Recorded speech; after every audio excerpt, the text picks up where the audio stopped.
Ladies and gentlemen, will you please welcome to the stage Mr. James Cameron.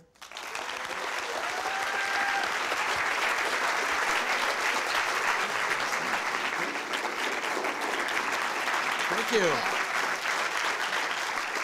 Thank you for that. I think when I was in the third grade or so, and I was, whatever that is, 7-ish, I saw Mysterious Island, a Ray Harryhausen film with fantastic creature effects in it, and really pretty mind-blowing stuff in its day. And I recall that my response to that was to draw.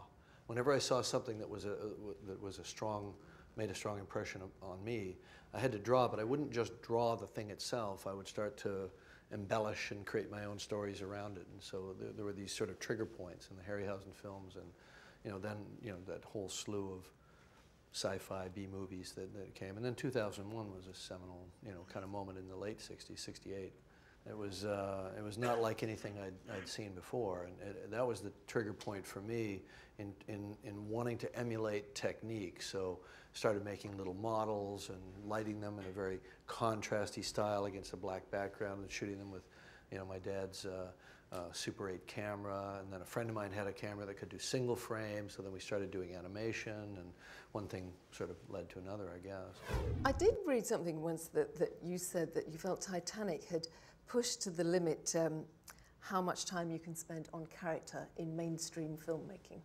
I suppose what I was talking about is that it was a 3-hour and 15-minute movie, and by the time the credits are rolling on the majority of films, nothing's pretty much happened except that, well, he saves her here, and then they do a little spitting over the railing, he does a little drawing, they fall in love, they run around the ship, I mean, it's really nothing but character and the development of a relationship for 2 hours.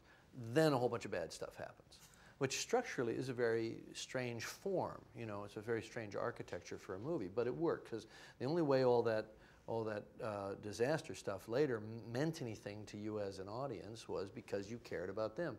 And I don't think the film could have sustained that if it wasn't, if you didn't know what was going to happen, if there wasn't in the back of your mind this sort of ticking clock and this sense of doom over the whole thing, the innocence of that, the joyfulness of that, of their relationship, and just simply spending time on that wouldn't have worked.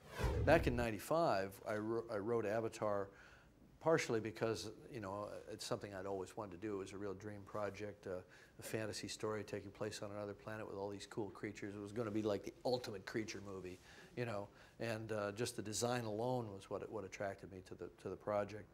But it just didn't seem like, and then I shot Titanic, and by after Titanic, my company, Digital Domain, was supposed to have all the answers for how to make this movie. I'd given them 2 years after all. And when I came back, they still said, this isn't going to happen without a ridiculous amount of money and time. So then when it looked like the CG was beginning to mature enough that we could make Avatar if we were willing to sort of push it a little bit to the next level, then we started the film in '05.